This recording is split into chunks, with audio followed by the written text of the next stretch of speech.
Good evening. आप देख रहे हैं बियॉन्ड द हेडलाइंस, जहां हम बात करते हैं सुर्खियों से हटकर और खबर की तह तक जाकर। सबसे पहले अब तक की हेडलाइंस। बजट सेशन की शुरुआत में मुख्यमंत्री उमर अब्दुल्ला ने बुलाई विधायक दल की बैठक, अलायंस पार्टनर कांग्रेस नहीं हुई शामिल। जम्मू कश्मीर के एलजी ने बजट सत्र की शुरुआत में पढ़ा विजन डॉक्यूमेंट, एलओपी ने कहा झूठ का पुलिंदा। जम्मू कश्मीर विधानसभा के बजट सेशन की शुरुआत में स्पीकर की विधायकों को नसीहत, कहा एक दूसरे की पगड़ी न उछाले। डिप्टी सीएम सुरेंद्र चौधरी का एक बार फिर विवादित बयान, कहा डेली वेजर्स पॉलिटिक्स कर रहे हैं। पाकिस्तान के साथ क्रिकेट मैच पर जम्मू कश्मीर सरकार और विपक्ष एक ही पेज पर, कहा नहीं खेलना चाहिए पाकिस्तान के साथ क्रिकेट। कश्मीर में फिर एनआईए की रेड्स, टेरर फंडिंग के मामले में कई जगह छापेमारी। कश्मीर में भूकंप के झटके, जानमाल के नुकसान की जानकारी नहीं। और अब खबरें विस्तार से। मेरे साथ होंगे मेरे सीनियर सहयोगी दीपक खजूरिया। आज बजट सेशन की शुरुआत में मुख्यमंत्री उमर अब्दुल्ला ने बुलाई विधायक दल की बैठक। अलायंस पार्टनर कांग्रेस जो थे दीपक जी, वो उसमें से कोई भी नेता शामिल नहीं था। आकांक्षा, जो जानकारी आ रही है कि कांग्रेस ने नाराजगी जाहिर जरूर की है, मगर कांग्रेस ने अपने एक विधायक निजामुद्दीन भट्ट को इस बैठक में शामिल किया है, उन्हें भेजा है। मगर सबसे बड़ी बात यह रही कि जिस तरह से आज शाम को ये बैठक शुरू हुई तो ऐसे नजर आ रहा था कि लगता है शायद कहीं अलायंस को खतरा तो नहीं, क्योंकि करीबन 1.25 साल हो चुके हैं उमर अब्दुल्ला की सरकार बने हुए, और कांग्रेस और नेशनल कॉन्फ्रेंस के अलायंस में पहली बार ऐसा हुआ है कि मुख्यमंत्री, जो एक औपचारिक बैठक होती है, हमेशा ही बजट सेशन शुरू होने से पहले अलायंस पार्टनर्स की बैठक बुलाई जाती है। उसमें उनके मेजर अलायंस पार्टनर कांग्रेस, जिनके 6 विधायक हैं, वो विधायक नहीं पहुंचे थे। तो ऐसा लग रहा था कि कहीं ना कहीं अलायंस को खतरा तो नहीं है। हालांकि उमर अब्दुल्ला के पास जो है जितने नंबर चाहिए थे सरकार के लिए उतने नंबर है, वो सेफ है उनकी गवर्नमेंट, मगर फिर भी अलायंस का अलग होना एक बड़ी खबर हो सकती थी, क्योंकि ये अलायंस जो है ये दरअसल कांग्रेस और नेशनल कॉन्फ्रेंस में नहीं था। ये अलायंस देखा जा रहा था उमर अब्दुल्ला और राहुल गांधी के बीच। खुद राहुल गांधी कश्मीर पहुंचे थे जब ये सरकार बनी थी। तो उसके बाद जब आज बैठक में कांग्रेस के नेता शामिल नहीं हुए, तो कांग्रेस के कुछ बड़े नेताओं से हमारी बात हुई। उनके हवाले से, यानी कि सूत्रों के हवाले से ये जानकारी है कि कांग्रेस ने इस बैठक में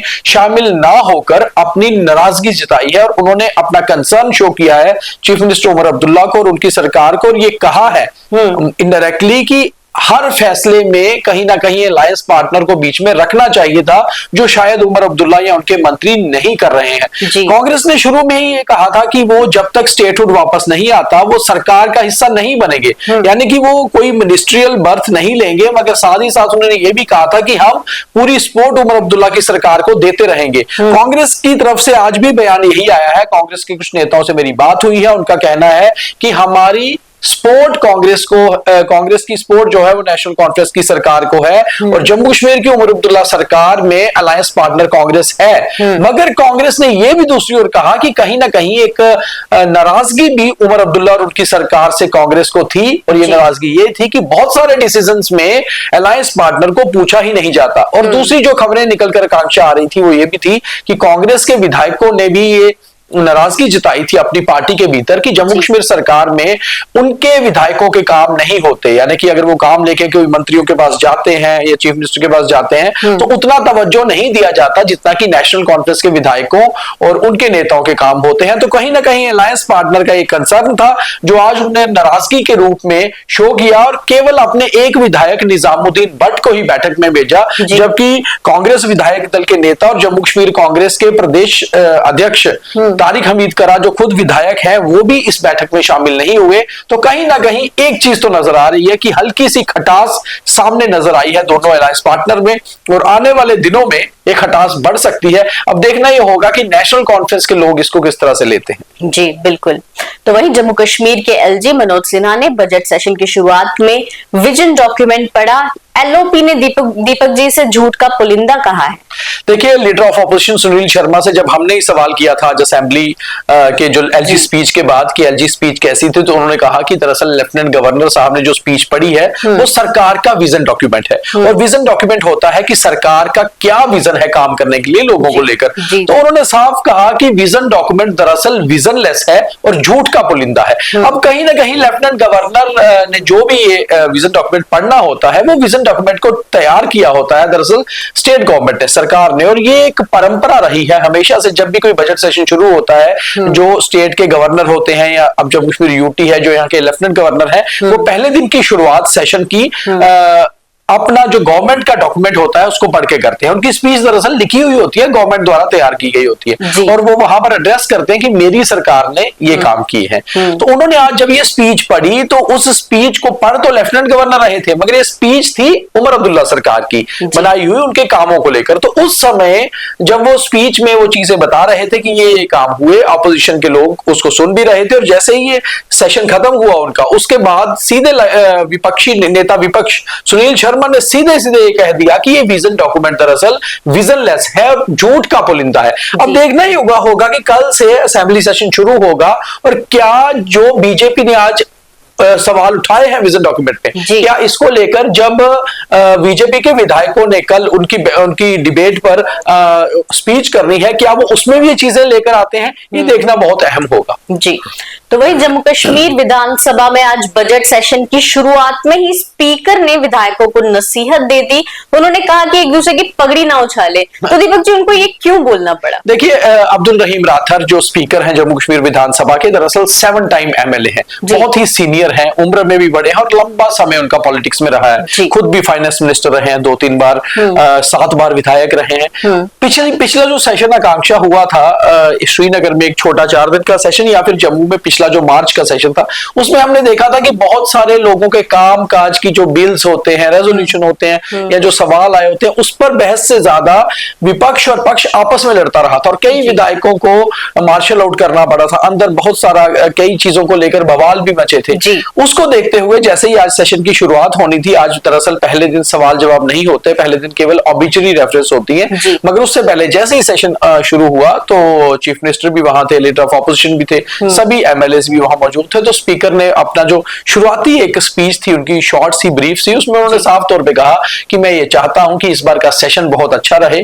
सवाल जवाब आए, बहस तो होती है कई चीजों को लेकर, मगर बहस ऐसी ना हो कि एक दूसरे की पगड़ी उछाली जाए, यानी कि आरोप प्रत्यारोप हो, मगर बहुत ही पार्लियामेंट्री वे में, अनपार्लियामेंट्री लैंग्वेज या वैसी चीजें ना हो। अब देखना यह है कि स्पीकर की इस नसीहत पे विधायक असर कितना करते हैं, कल से पता चल जाएगा। जी, अब बढ़ते अगली खबर की ओर। डिप्टी सीएम सुरेंद्र चौधरी ने एक बार फिर से विवादित बयान दे दिया है, और इस बार उन्होंने कहा दीपक जी की डेली वेजर्स जो है वो पॉलिटिक्स कर रहे हैं। देखिए, ये डिप्टी चीफ मिनिस्टर साहब जो हैं वो हमेशा विवादों से घिरे रहते हैं, कंट्रोवर्सीज के साथ उनका चोली दामन का साथ नजर आता है, या फिर मुझे लगता है वो बहुत स्मार्ट पॉलिटिशियन है, खुद भी कुछ ना कुछ इस तरह के वो बयान खुद देते हैं ताकि रिएक्शंस आए और पता चले कि किस तरह का माहौल है। दरअसल वो कुछ दिन पहले उनका एक बयान देखा गया था, उन्होंने कहा था कि डेली वेजर्स को हम पक्का करेंगे, हमारा वादा है इसी सेशन में। आज जब सेशन शुरू हुआ है तो उनसे जब सवाल किया गया है कि डेली वेजर्स को लेकर आपने बयान दिया था, अब तो कमेटी की रिपोर्ट भी टेबल होगी, तो क्या पक्के होंगे? तो उन्होंने कहा कि डेली वेजर्स के जो नेता हैं दरअसल वो एक पार्टी को सपोर्ट करते हैं और एक पार्टी के साथ जुड़कर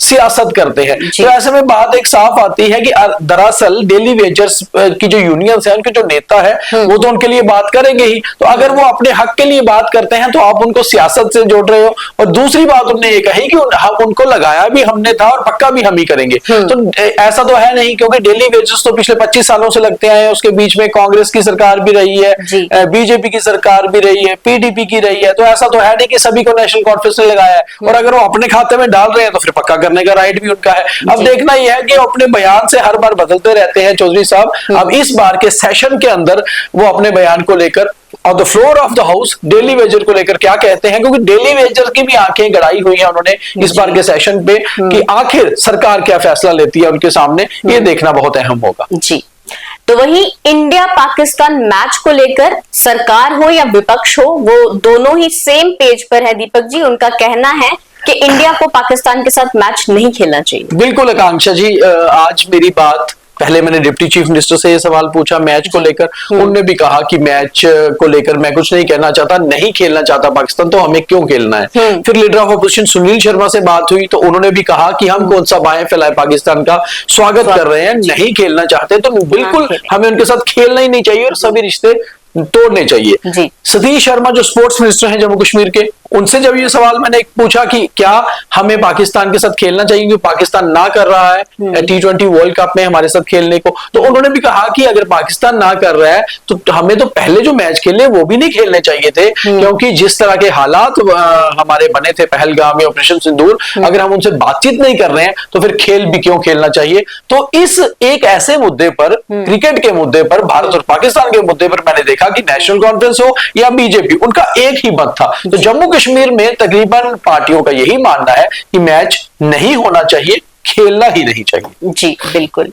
तो वहीं कश्मीर में एक बार फिर से एनआईए की रेड्स पड़ी हैं, टेरर फंडिंग के मामले पर कई जगह पर छापेमारी की गई है दीपक। बिल्कुल आकांक्षा, ये जो रेड्स आज हुई है एनआईए की, ये बारामूला में हुई है, बांडीपुरा में हुई है, सोमपुर में हुई है, ये नॉर्थ कश्मीर के एरिया है। फिर अगर हम सेंट्रल कश्मीर की बात करें तो श्रीनगर के लाल बाजार में हुई है, श्रीनगर के कुछ और एरियाज में हुई है। ये दरअसल रेड्स जो है फ्रेश रेड्स नहीं है, पुराने मामलों को लेकर आज साइमल्टेनियस रेड्स की गई है। और ये रेड्स जो है टेरर फंडिंग, बिल्कुल आपने सही कहा कि टेरर फंडिंग के बहुत सारे मामले थे जिनसे जुड़ती हुई ये रेड्स हुई हैं। और इसमें अभी तक, जब तक हम ये रिकॉर्ड कर रहे थे बुलेटिन, तब तक ये रेड्स चल रही हैं कुछ जगहों पर। और ये साइमल्टेनियस इतनी सारी रेड्स का मामला ये है कि कुछ नए मामले सामने आए हैं, मगर ये पुरानी एफआईआर्स को लेकर सारी रेड्स की गई हैं। जी।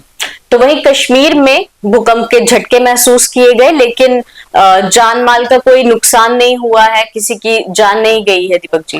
देखिए ये अच्छी बात रही, हालांकि 4.6 रिक्टर स्केल पर ये भूकंप आया था सुबह 5:35 पर कश्मीर में, और कश्मीर के नॉर्थ कश्मीर के एरिया में भी, और सेंट्रल कश्मीर के बडगाम में, साउथ कश्मीर के पुलवामा में, यानी कि ऑलमोस्ट वैली के काफी सारे जिलों में ये झटके महसूस किए गए। 4.6 रिक्टर स्केल काफी तेज होता है, मगर कुछ सेकंड्स के लिए था, लोग सोए हुए थे, कुछ लोगों को तो पता नहीं चला, मगर कुछ जगह दहशत देखी गई, लोग घरों से बाहर निकल आए। और मौसम विभाग का ये कहना था कि प्रेडिक्शंस कुछ ऐसी नहीं थी, वैसे भी बहुत मुश्किल होता है अर्थक्वेक की प्रेडिक्शन करना, मगर उन्होंने कहा कि कई बार ऐसे आफ्टर शॉक्स भी आते हैं, तो घबराएं नहीं, आफ्टर शॉक्स आ सकते हैं। मगर अच्छी बात ये रही कि कहीं से भी किसी जान माल के नुकसान की कोई भी खबर सामने नहीं आई। जी, तो ये थी अब तक की खबरें, और अब थॉट ऑफ द डे।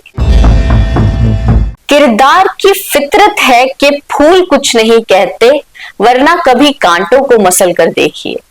तो ये था आज का थॉट और आज का बीटीएच। बाकी तमाम खबरों के लिए देखते रहे न्यूज़ रूम 24 आवाज। जय हिंद।